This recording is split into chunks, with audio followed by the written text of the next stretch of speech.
was flying across from the island of Phuket across to Phi Phi Island, and I looked out of the helicopter and this was the vision that I saw, and I thought, how beautiful is this place? And what I did was I walked around the helicopter 180 degrees, and this was the damage on the island of Phi Phi. And I could quite easily, replace these photos with photos of the Sari Club or Paddy's Bar from the Bali bombing, but the type of destruction and devastation is pretty much the same. So what is it about working in these environments? Well, working in these areas, there's a lot of unique challenges that are presented.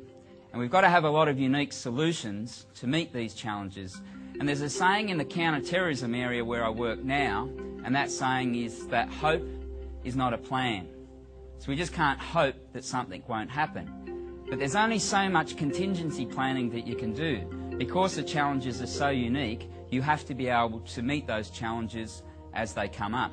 And what we went across for was to do disaster victim identification. That's to identify the people who died as a result of the tsunami.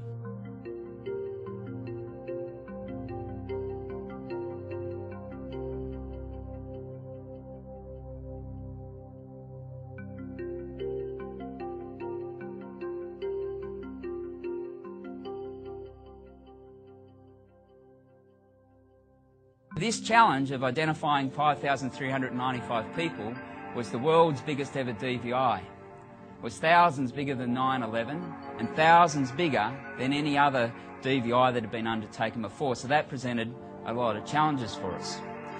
In the COPS we have what's called command and control. So the most senior person at the scene of an incident, the most senior ranking person is in command and is in control.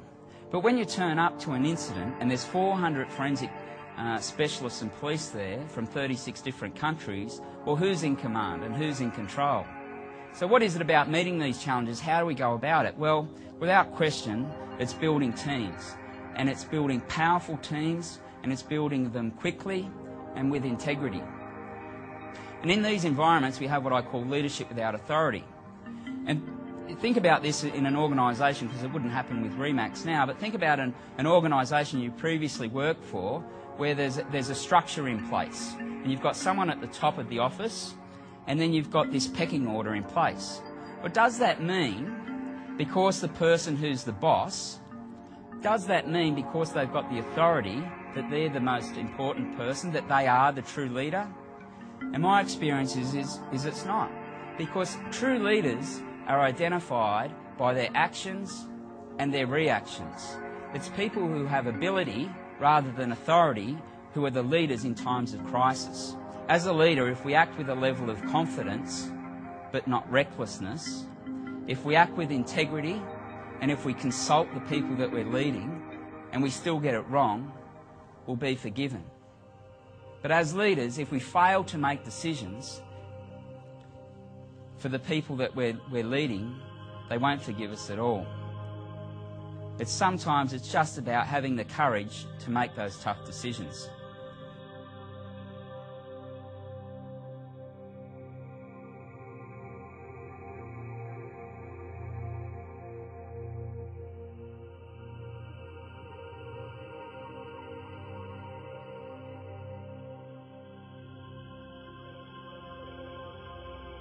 This story here is about some good friends of mine from the Thai Army. So these guys were working at Tata Chai, and their role was to move the bodies from the shipping containers from where they were located up to where we're doing the post-mortems. They'd been there for 6 months, they were working 6 days a week, they were camping at the site, they were from all over Thailand, they had no idea when they were finishing. Do you think their energy was gone? Absolutely. They were in the working stage, they were sick of doing what they were doing.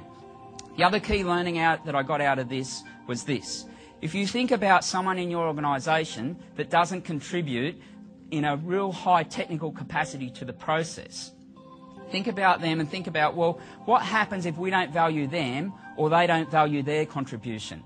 So what happened was these guys had lost their energy for the work that they were doing. And the impact of that was that they weren't getting the bodies to where the examinations needed to be done, so the doctors couldn't do the forensic work, we couldn't make the identifications, couldn't make the repatriations.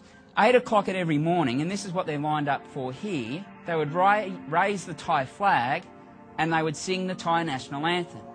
Their shoulders would be back, they'd have booming voices, they'd have all the energy and love that you could ever experience. But what had happened, as soon as they'd stopped singing that national anthem, their shoulders would slump forward and they'd just skulk away under the palm trees until we were over there hunting them out to get them to work again. So what we decided to do is learn to sing the Thai national anthem. So backwards and forwards to Tata Chai each day, you've got the Australians in the utility learning to sing the Thai national anthem in Thai.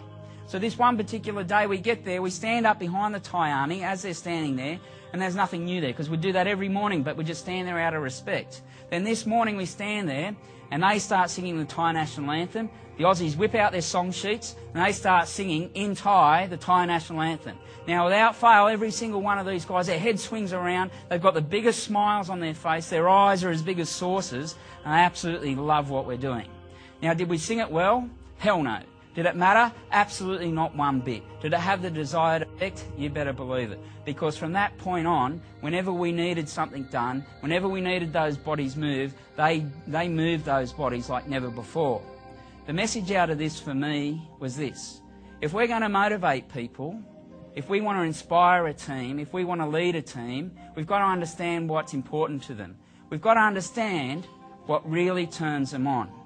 And then when we buy into that with honesty and integrity, then we can achieve amazing things.